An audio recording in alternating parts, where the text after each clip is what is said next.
যাই, সকালবেলা আগে মুরগিগুলোকে কিছু খেতে দিই, তারপর বাড়ির বাকি কাজগুলো সেরে নেব।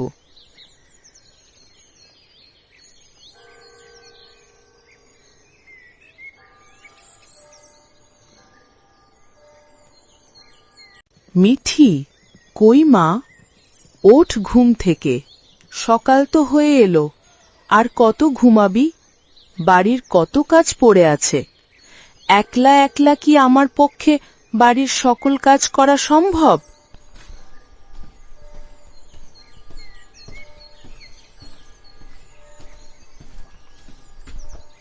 এই যে মা, আমি তো কোনো সকালবেলাতেই উঠে গিয়েছি ঘুম থেকে। উঠে যখন গিয়েছিস তো বাড়ির ভিতর কি করছিলি এতক্ষণ? আমি তো আমার ঘরটা ঝাড় দিচ্ছিলাম মা। তা বেশ, যা তো মা, এখন পুকুর ঘাট থেকে এক কলসি জল নিয়ে আয় গিয়ে, আর হাঁড়ি পাতিলগুলো ধুয়ে নিয়ে আয়। আমি যাই গিয়ে রান্নাটা চড়াই। তোর বাবা এলেই তো তাকে খেতে দিতে হবে।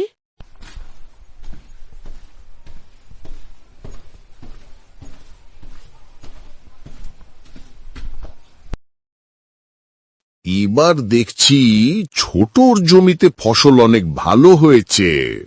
না না, এই ফসলগুলোকে যেইভাবেই হোক নষ্ট করে ফেলতে হবে, তা না হলে জমিটা তো হাতছাড়া হয়ে যাবে। কিন্তু কি করা যায়?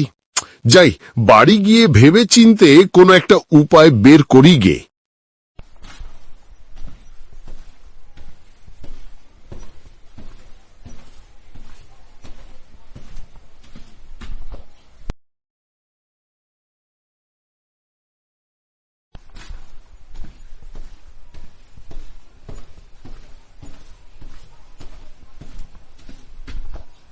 কিরে, এতক্ষণ লাগলো তোর আসতে?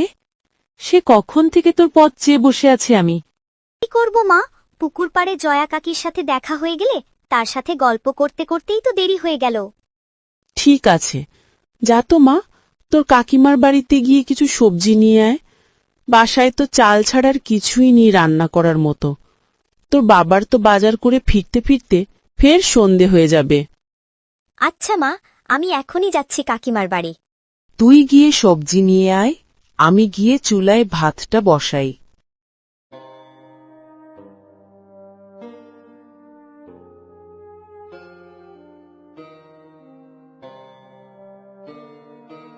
কাকিমা, ও কাকিমা, বাড়ি আছো?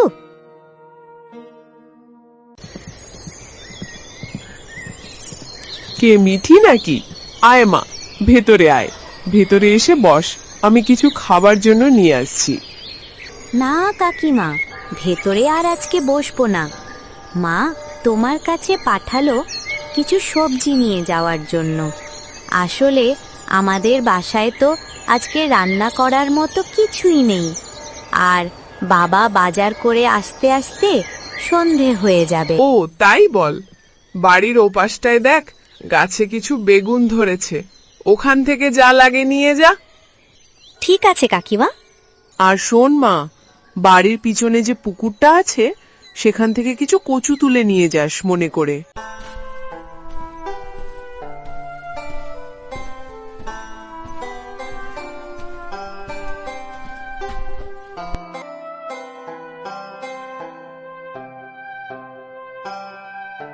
গিন্নি, ও গিন্নি। কিরে মিঠি, তুই এই সাত সকালবেলা এখানে কি করছিস? মা পাঠালো তোমাদের বাড়ি থেকে কিছু বেগুন নিয়ে যাওয়ার জন্য। কেন রে, বিমল কি বাজার কিছু করে না যে তোকে এখানে পাঠালো বেগুন নিতে?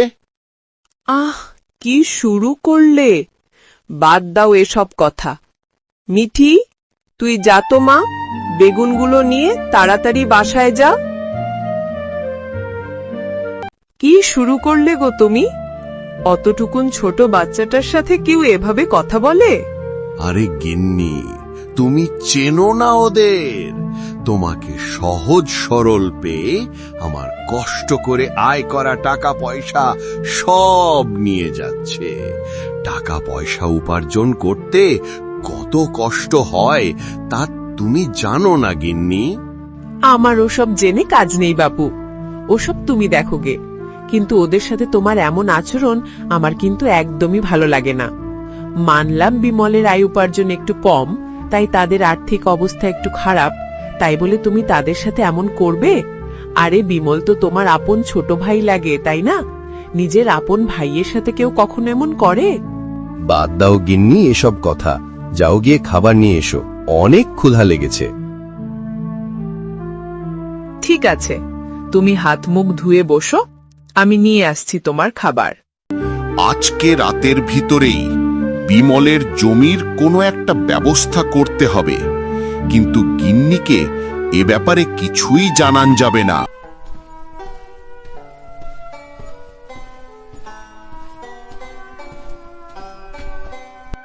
এইবার দেখছি জমিতে বেশ ভালো টমেটো চাষ হয়েছে, হাটে বিক্রি করলে অনেক লাভ পাওয়া যাবে। যাই, বেলা তো কম হলো না, বাড়ির দিকে যাই। গিন্নি, ও গিন্নি। তুমি চলে এসেছো? যাও, হাত মুখ ধুয়ে এসো, আমি তোমার ভাত দিচ্ছি। মেয়েটা কোথায় গিন্নি? দেখছি না কোথাও ওকে। তোমার মেয়ে ঘরের ভিতর আছে, ও বাড়ি পাঠিয়েছিলাম কিছু সবজি আনার জন্য। মেয়েটাকে আবার ওখানে পাঠাতে গেলে কেন গিন্নি? দাদার স্বভাব তো তুমি জানোই। কি করব বলো, ঘরে তো কিছুই ছিল না খাওয়ার মতো। এবার মাঠে টমেটোর অনেক ভালো চাষ হয়েছে। আশা করি টমেটো হাটে বিক্রি করে যা মুনাফা হবে তা দিয়ে আমাদের দিনকাল বেশ ভালোভাবেই কেটে যাবে। তাই নাকি গো? তাহলে তো ভালোই। ঠিক আছে, তুমি হাত মুখ ধুয়ে এসো, আমি খাবার বাড়ছি।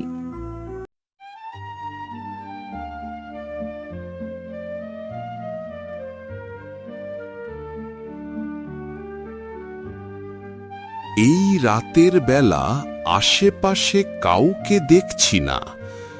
যাই, এই সুযোগে ক্ষেতের টমেটোগুলোতে বিষ মিশিয়ে দিয়ে আসি। হায় হায়, এ কি সর্বনাশ হলো আমার! কে আমার এত বড় ক্ষতি করলো? এখন কি হবে আমার? আমার কাছে জমানো যা টাকা ছিল সব তো আমি চাষের কাজে লাগিয়ে দিয়েছি। এখন আমরা খাবো কি? হে বিধাতা, আমি তো কারো কখনো ক্ষতি করিনি, তাহলে কেন আমার সাথে এমনটা হলো? যাই, বাড়ি ফিরে গিন্নিকে খবরটা দেই। গিন্নি, কোথায় গেলে? বেরিয়ে এসো। কি হয়েছে? তোমাকে এমন দেখাচ্ছে কেন?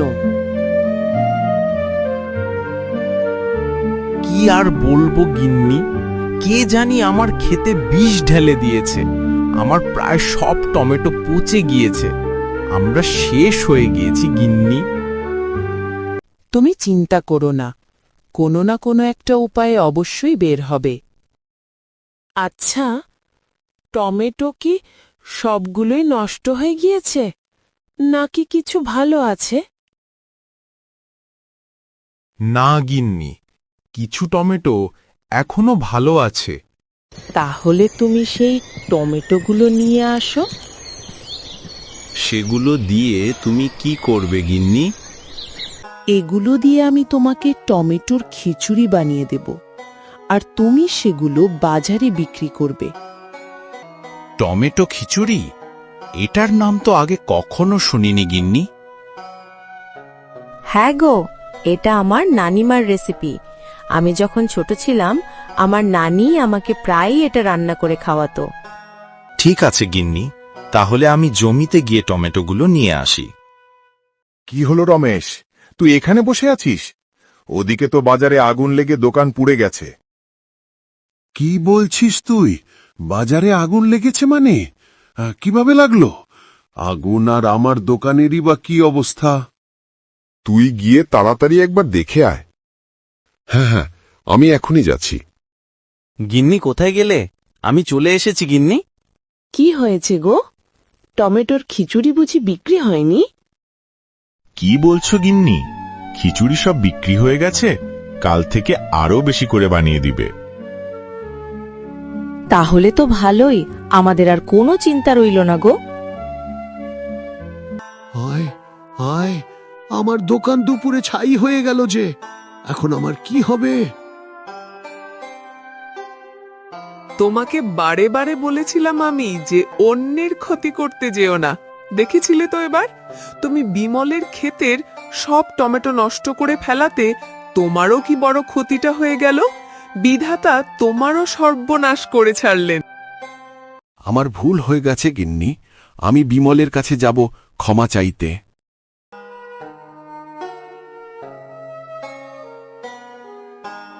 বিমল ভাই, তুই আমায় ক্ষমা করে দে। কেন দাদা, কি হয়েছে? তোমায় এমন দেখাচ্ছে কেন? কি বলবো, সবই আমার কর্মফল। কাল রাতে আমি তোর ক্ষেতে বিষ দিয়েছিলাম তোর টমেটোর চাষ নষ্ট করার জন্য, আর আজকে সকালে দেখ আমার দোকানটাই পুড়ে ছাই হয়ে গেল। কিন্তু তুমি আমার সাথে এমনটা করলে কেন দাদা? আমি তো তোমার কোনো ক্ষতি করিনি। ছোটবেলা থেকেই বাবা মা সবসময় তোকে বেশি ভালোবাসতো, তাই আমি বরাবরই তোকে হিংসা করতাম। কিন্তু এখন আমি আমার ভুল বুঝতে পেরেছি, আমায় ক্ষমা করে দে। এটা তোমার ভুল দাদা। বাবা মা সবসময় আমাদের দুজনকেই বেশি ভালোবাসতো। আমি ছোট ছিলাম বিধায় তোমার কাছে মনে হতো তারা আমাকে বেশি আদর করে। তুমি চিন্তা করো না দাদা, আজকে থেকে আমরা দুভাই মিলেমিশে থাকবো।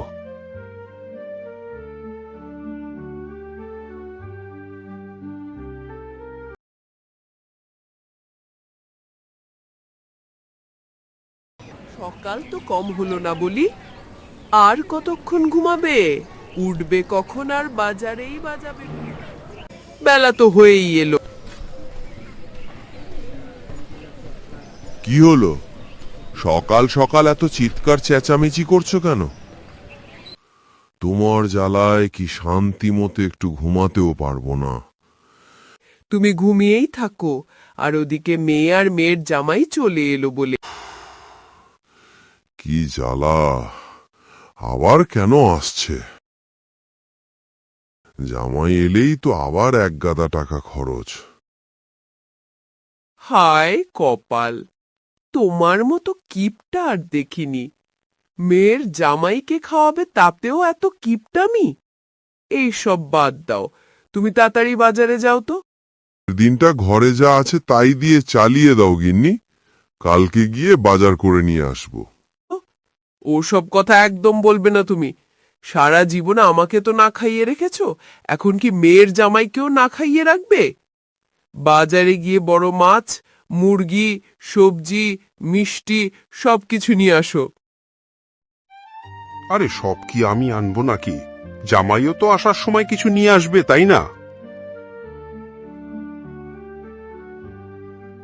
খবরদার, এসব কথা একদম বলবে না।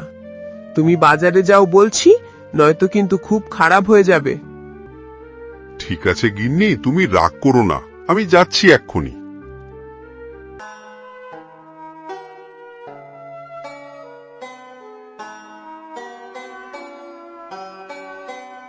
কতদিন পর শ্বশুর বাড়ি যাচ্ছি, এইবার একেবারে কবজি ডুবিয়ে খাবো। কেন গো, বাসায় কি তোমাকে রান্না করে খাওয়ায় না? তোমার এই খাই খাই স্বভাবটার গেল না? আরে শ্বশুর বাড়ি গিয়ে যদি একটু নাই খাই, তাহলে কিসের শ্বশুর বাড়ি? এইবার কিন্তু গিন্নি বাড়ি গিয়ে কয়েকদিন থেকে আসবো। একদমই না, আমরা দুদিন থেকে চলে আসব।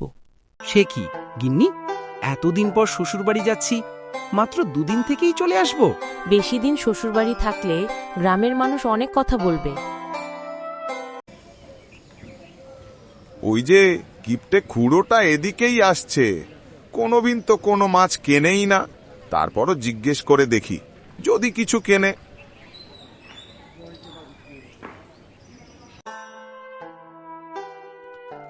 কিরো খুড়ো, মাছ নেবে নাকি আজকে? অনেক ভালো মাছ আছে। মাছ না কিনলে কি আর তোর কাছে এসেছিলে হতচ্ছাড়া? ওই মাছটার দাম কত বলতো? এটা আমার কাছে সবচেয়ে বড় মাছ, এটার দাম 50 টাকা। কি, তুই কি পাগল হয়ে গেছিস নাকি? এতটুকুন একটা মাছের দাম 50 টাকা? আরে তুই কি মাছ বিক্রি করছিস নাকি ডাকাতি করতে বসেছিস? কি যে বলো খুড়ো, এটার দাম 50 টাকা। তোমার নিতে হলে নাও, না হলে আমি অন্য কারো কাছে বিক্রি করে দেব। আজকে বাড়িতে মেয়ের জামাই এসেছে বলে 50 টাকা খরচ করে মাছটা নিতে হলো, নয়তো কখনোই এত দাম দিয়ে আমি মাছটা নিতাম না। দে দে দেখি মাছটা ব্যাগে ভর।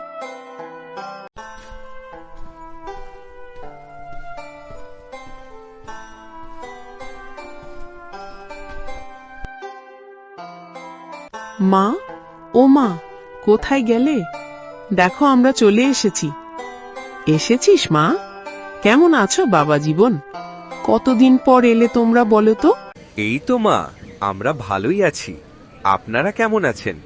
বাবাকে তো দেখছি না, আর এইবার যখন এসেছিস সহজে কিন্তু যাচ্ছি না আর। মা, আসবে দেখে তোমার বাবা একটু বাজারে গিয়েছে, এখনই চলে আসবে। গিন্নি, কোথায় গেলে? এই নাও, বাজার করে নিয়ে এসেছি।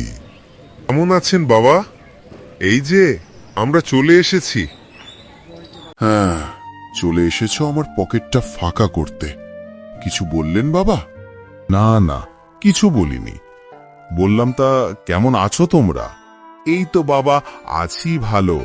এবার কিন্তু বাবা বেশ কদিন থেকে তারপরেই যাব। অবশ্যই বাবা জীবন, তা কি আর বলতে হয়?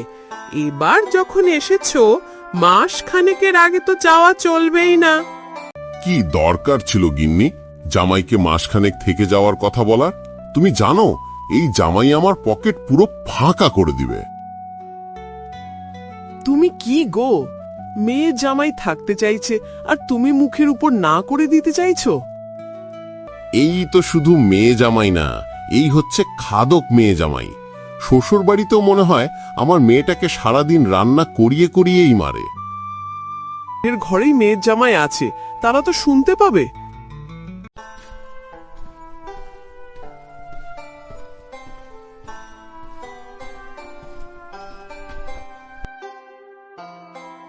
বুঝলেন মা, আপনার হাতের যে রান্না, কি আর বলবো, এখনো মুখে লেগে আছে রান্নার স্বাদ। এখন তো বয়স হয়েছে বাবা, আগের মতো আর রান্না করতে পারি না। বলছিলাম মা, আজকে যদি একটু মাছের কালিয়া আর মাছের দো পেঁয়াজা রান্না করতেন, দুপুরের খাবারটা একদম জমে যেত। তুমি কোনো চিন্তা করো না, আমি এখনই তোমার বাবাকে বলছি বাজার থেকে বড় দেখে মাছ নিয়ে আসতে। গিন্নির রান্না দেখছি শেষ হয়ে গেছে। যাই, জামাইয়ের খাবারে এই ওষুধটা মিশিয়ে দেই, তারপর দেখো জামাই তোমাকে কেমন জব্দ করি।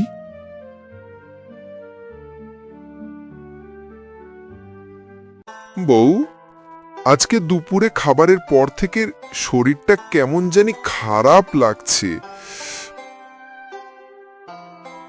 কেন, কি হয়েছে গো? জানি না, পেটটা কেমন জানি গরম হয়ে আছে। তোমাকে কত করে বলি অত বেশি খেও না, কিন্তু তোমার তো খেতে বসলে আর কোনো হুঁশ থাকে না। এখন বোঝো অবস্থা। আজকে রাতে আর কিচ্ছু খাবো না, বুঝলে গিন্নি? ও মা, এ কি কথা? মা তো রাতে তোমার জন্য বেশি করে পায়েস বানালো। যাই হোক, শরীর যখন খারাপ করছে আর খেয়ে কাজ নাই, তুমি শুয়ে পড়ো।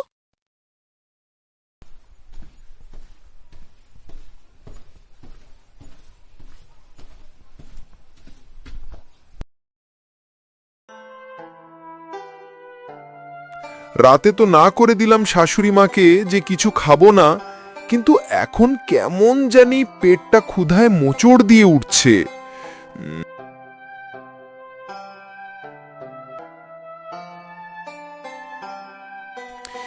গিন্নিকে কি ডাক দেব?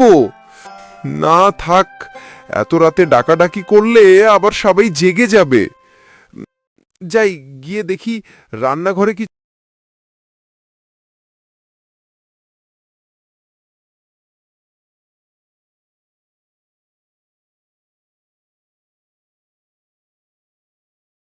এত রাতে রান্নাঘর থেকে কেমন একটা আওয়াজ আসছে। আবার চোর এলো নাকি? ও, তুমি কি কিছু শুনতে পাচ্ছ? কিসের কথা বলছো গিন্নি? তুমি কি কোনো আওয়াজ পাচ্ছ? রান্নাঘর থেকে কেমন একটা আওয়াজ আসছে না? এই তো কাজ হয়ে গেছে মনে হয়, চলো গিয়ে দেখে আসি গিন্নি।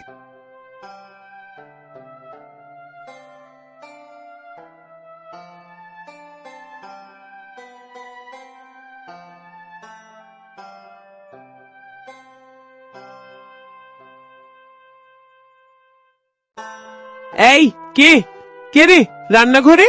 কি চুরি করতে এসেছিস?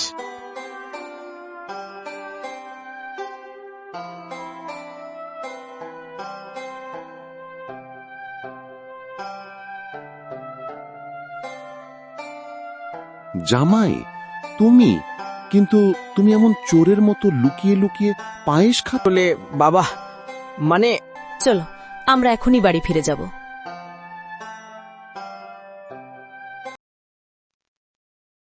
কি কেমন জব্দ করলাম জামাইকে গিন্নি?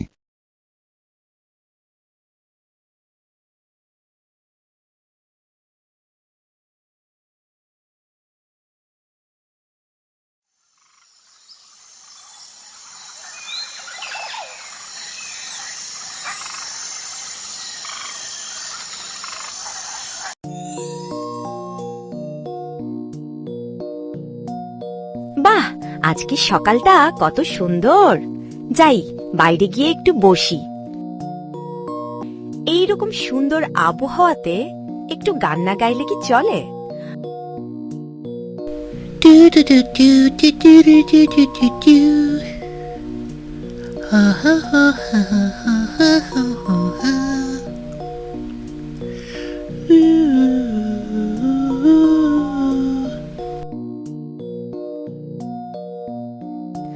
আরে মাটিতে ওটা কি দেখা যাচ্ছে? একটু কাছে গিয়ে দেখি তো।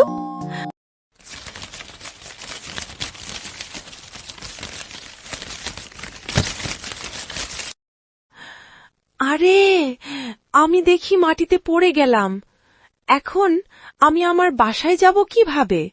আর আমার পাখাটাও তো ভেঙে গেল। আশেপাশে তো কাউকে দেখছিও না। আমি কি সারা জীবন তাহলে এভাবেই থাকবো? যাই, এক কাজ করি, বন্ধুদের খবর দেই, দেখি তারা কোনো ব্যবস্থা করতে পারে কিনা।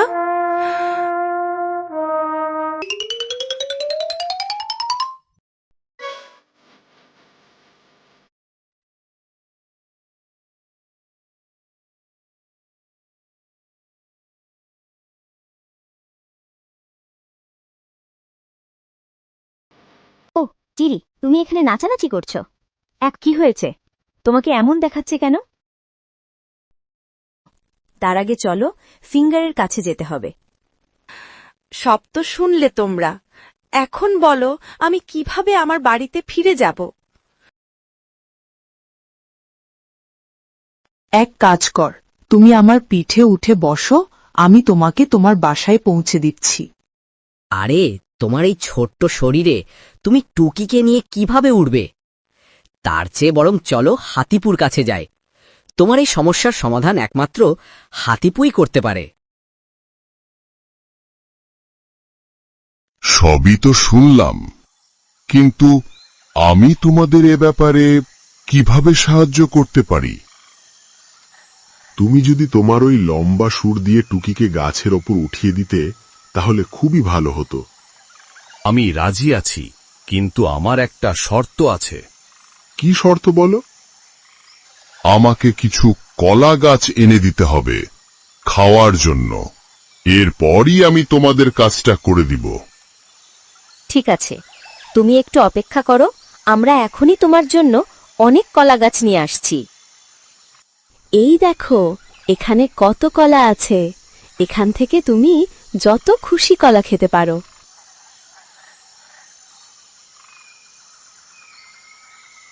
এই সেই গাছ? তাহলে আমি এখনই তোমাকে তোমার বাসায় পৌঁছে দিচ্ছি। ধন্যবাদ তোমাদের সবাইকে বন্ধুরা।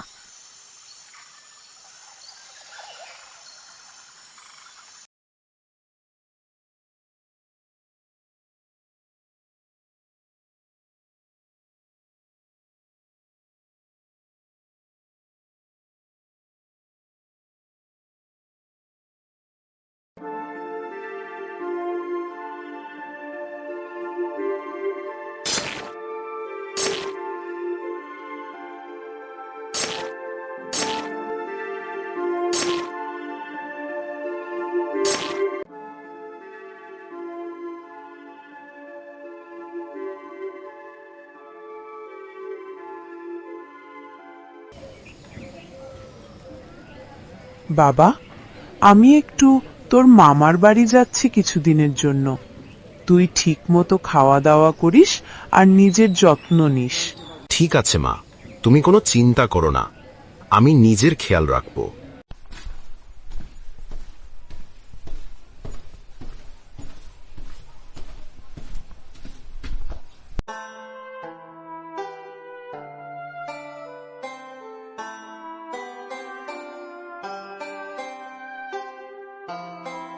এইবার জমিতে বেশ ভালো ফসল হয়েছে। যাই তাড়াতাড়ি ফসলগুলো কেটে নিয়ে মহাজনের কাছে বিক্রি করে আসি।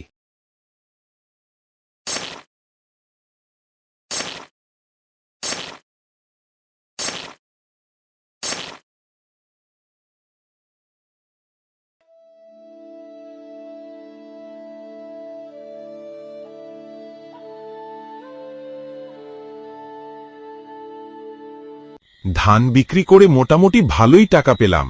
যাই টাকাগুলো বালিশের নিচে রেখে ঘুমোতে যাই।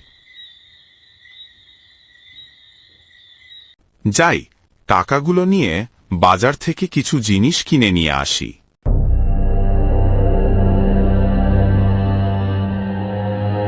হায় হায়, এ আমার কি সর্বনাশ হলো! টাকাগুলো তো এখানেই রেখেছিলাম রাতে। ঘরের দরজা জানালাও তো সব বন্ধ আছে। তাহলে টাকাগুলো কে নিল? কোথায় গেল আমার টাকাগুলো? গ্রামের খবর কিছু শুনেছ নাকি? কোন খবরের কথা বলছো? আরে বিমলের বাড়িতে তো চুরি হয়েছে। টাকা পয়সা যা ছিল সব নিয়ে চোর পালিয়েছে। সেই খবর তো আজকে সকালেই মাত্র। কি যে এক অবস্থা, দরজা জানালা নাকি কিছুই ভাঙা যায়নি। হ্যাঁ, ব্যাপারটা খুবই রহস্যজনক। দরজা জানালা কিছুই ভাঙেনি, তো চোর ঘরে ঢুকলো কিভাবে? কি জানি, তা তো বলতে পারবো না। আমার তো মনে হয় এখানে অন্য কোনো রহস্য আছে। ভূত বা জিন নয় তো? কি জানি, তা তো বলতে পারছি না। গ্রামে সবার মুখে মুখে এখন এই একই কথা। ভূত জিন ছাড়া এইভাবে টাকা আর কে নিবে? আমাদেরকে এখন থেকে বেশি করে সতর্ক থাকতে হবে। ঠিক বলেছ। এবার টাকাগুলো বালিশের নিচে না রেখে আলমারিতে রাখব। যাই আলমারি থেকে টাকাগুলো নিয়ে আসি। এ কি, টাকাগুলো কোথায় গেল? টাকাগুলো তো আলমারিতে ছিল। গতবারের মতো এবারও তো দরজা জানালা সব বন্ধ। তাহলে টাকাগুলো নিল কে? কিছুই তো বুঝতে পারছি না।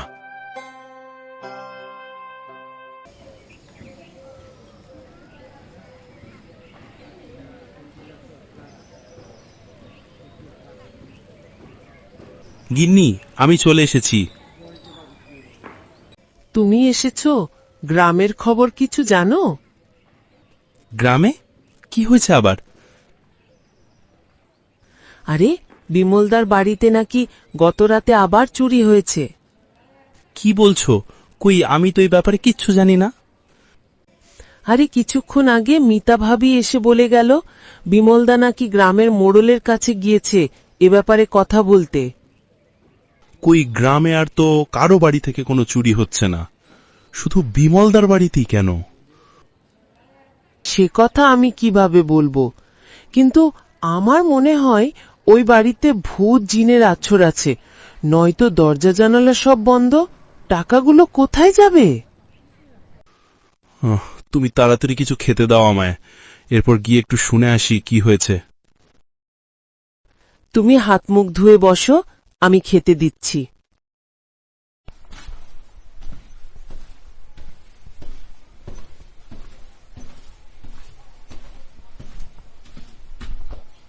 কি ব্যাপার বিমল, এই সময়ে তুমি আমার কাছে? কোনো দরকার আছে নাকি? আসলে মোড়ল মশাই। আচ্ছা, এই ব্যাপার তাহলে। চলো তোমার বাড়ির দিকে যাওয়া যাক।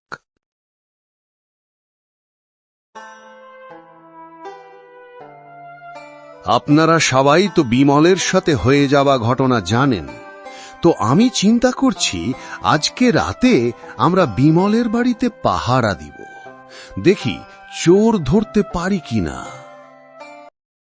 আমার তো মনে হয় এগুলো জিনেরই কাজ। তা না হলে কোনো মানুষের পক্ষে সম্ভব এভাবে টাকা নিয়ে চলে যাওয়া? আমারও তাই মনে হয় মোড়ল মশাই, টাকাগুলো জিনেই নিচ্ছে।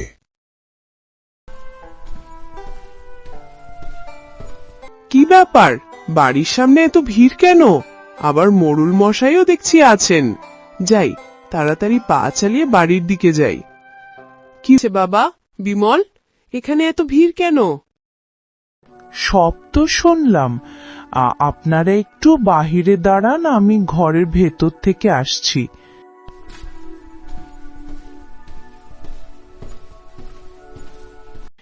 বিমল, দেখ তো, তুই কি এই টাকাগুলোর কথাই বলছিলে কিনা? আরে মা, এই টাকা তুমি কোথা থেকে পেলে? আর এগুলো ঘরের ভিতরেই বা কেমনে আসলো?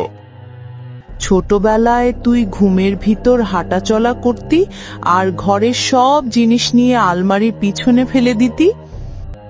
কি বলো মা, আমি তো এগুলো কিছুই জানি না, আর তুমিও তো কখনো আমাকে কিছু জানাওনি। এগুলো ছোটবেলার কথা। আমি ভেবেছিলাম তোর হয়তো সেই অভ্যাস বন্ধ হয়ে গেছে, কিন্তু আজকে তো সব কথা শুনে মনে পড়ল হয়তো সেই অভ্যাসের কারণেই তোর টাকাগুলো তুই খুঁজে পাচ্ছিস না। তাহলে তো সব সমস্যার সমাধান হয়েই গেল, চোরকে আমরা খুঁজেই পেয়ে গেলাম।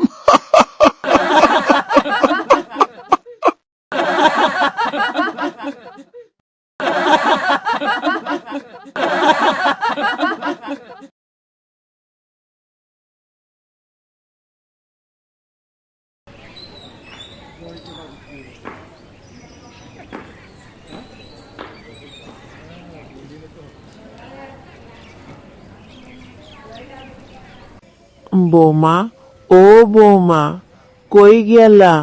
আরে সকাল তো কম হলো না, সূর্য মাথার উপরে উঠে গেছে, আর এখনো তুমি পড়ে পড়ে ঘুমাচ্ছ। উফ, দুই দণ্ড যে একটু শান্তি করে বসবো তারও কোনো উপায় নেই এ বুড়ির জ্বালায়। তার ছেলেকে খাইয়ে কাজে পাঠিয়েছি, ভাবলাম কোথায় একটু আরাম করব, কিন্তু না, যাই দেখে আসি কি জন্য সকাল সকাল চলে এলো আমার হাট জ্বালাতে।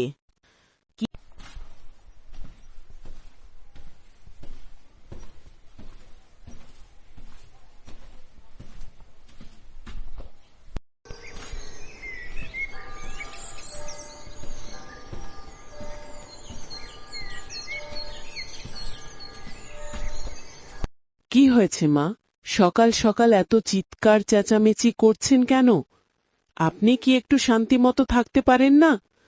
আপনি নিজেও বসবেন না, আর আমাকেও শান্তি মতো একটু বসতে দিবেন না। এখন বলুন তো, কি হয়েছে? সকাল সকাল আমার কাছে কি দরকারে? তাড়াতাড়ি বলে ফেলুন, আমার হাতে একদম সময় নেই। আসলে সকাল তো কম হলো না, আমার অনেক ক্ষুধা পেয়েছে। সেই কোন সকালে ঘুম থেকে উঠেছি, কিন্তু তোমার কথা শুনে এখন আমার খাওয়ার ইচ্ছেটাই মরে গেছে। থাক, তোমায় আর কষ্ট করে আমাকে খাবার দিতে হবে না।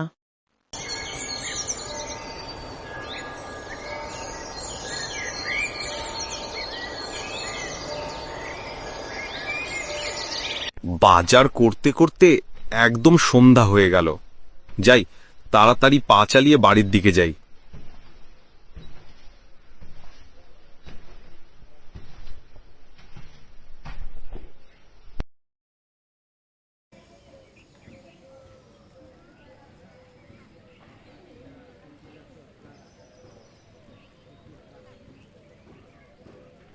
গিন্নি, ও গিন্নি, আরে কোথায় গেলে? তাড়াতাড়ি এদিকে এসো, দেখো বাজার থেকে কত কি নিয়ে এসেছি আজকে। গিন্নি, কোথায় গেলে? তাড়াতাড়ি একবার এদিকে আসো।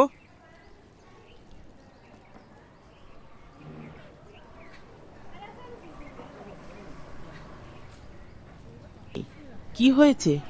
এত চিৎকার করছো কেন? চিৎকার করেই তো বাড়িটা একবারে মাথায় তুলে ফেলেছো। এখন বলো দেখি কি হয়েছে। দেখো বাজার থেকে আজকে কি কি নিয়ে এসেছি। তোমার জন্য টাটকা টাটকা সবজি আর বড় মাছ। একটু জমিয়ে রাধো তো, একটু ভালো করে কবজি ডিবি আজকে খাব। গিন্নি, তুমি তাড়াতাড়ি খাবার সরি দাও, আমি বাসায় পুকুর থেকে 2টা ডুব দিয়ে আসছি। ও মা, কত কি বাজার করে এনেছো গো তুমি। ঠিক আছে, তুমি যাও, পুকুর থেকে হাত মুখটা ধুয়ে এসো। আমি এখনই তোমার খাবার দিচ্ছি, তারপর গরম গরম খেতে বসে যাও। সারা দিন এত পরিশ্রমের পরে মাথাটা যা ধরেছে না, মনে হচ্ছে এখনই মাথা ব্যথায় পড়ে যাব।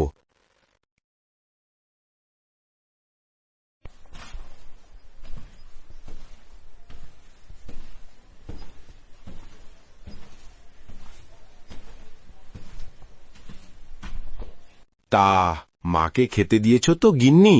বেলা তো কম হলো না।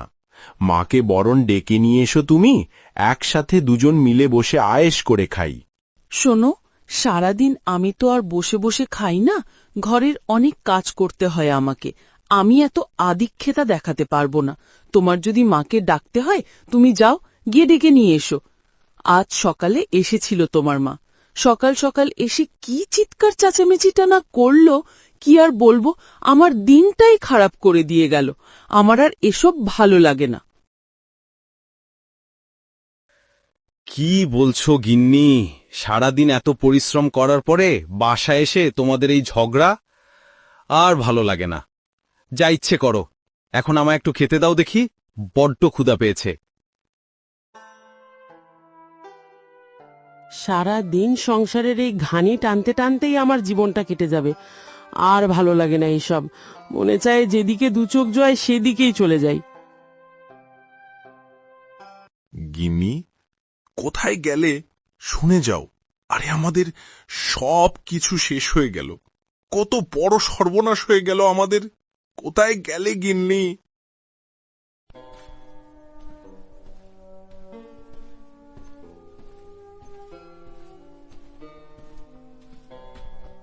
কোথায় গেলে গিন্নি?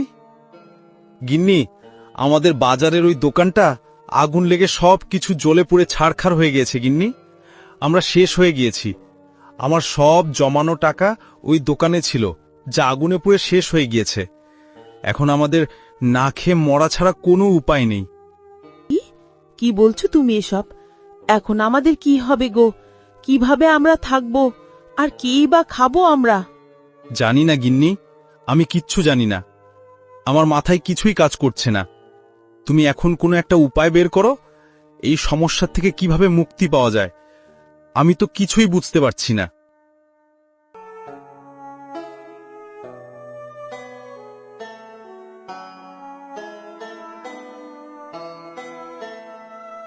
কি হয়েছে বৌমা? তুমি এভাবে বসে আছো কেন? বাইরে চিৎকার চেঁচামেচি শুনলাম, আর খোকা কোথায়? আর তুমি বা এভাবে কাঁদছো কেন? কি হয়েছে আমায় খুলে বলো, দেখি আমি কোনো সমাধান করতে পারি কিনা। আপনার ছেলের বাজারের যে দোকানটা আছে, সেটাতে আগুন লেগে সবকিছু পুড়ে নষ্ট হয়ে গিয়েছে। আমাদের সবকিছু শেষ হয়ে গিয়েছে মা। আমরা তো পথে বসে গেলাম। এখন আমাদের না খেয়ে মরতে হবে। আপনার ছেলে তো কিছুই বুঝতে পারছে না কিভাবে কি করবে। হায় হায়, কি বলো বৌমা? কিভাবে এমনটা হলো? এখন কি হবে? থাক, তুমি আর এভাবে কেঁদো না। আমার কাছে জমানো কিছু টাকা আছে, সেই টাকা দিয়ে খোকা আবার নতুন করে সব শুরু করবে। তুমি কিছুটি চিন্তা করো না। কি বলছেন মা? আমি আপনার সাথে এত খারাপ ব্যবহার করেছি, এত অন্যায় করেছি, আর এই বিপদের দিনে আপনি কি না আমাদের সাহায্য করতে চাইছেন? ক্ষমা করে দিন মা, আমার বড্ড ভুল হয়ে গেছে। আপনার সাথে ওরকম করাটা আমার একদম উচিত হয়নি।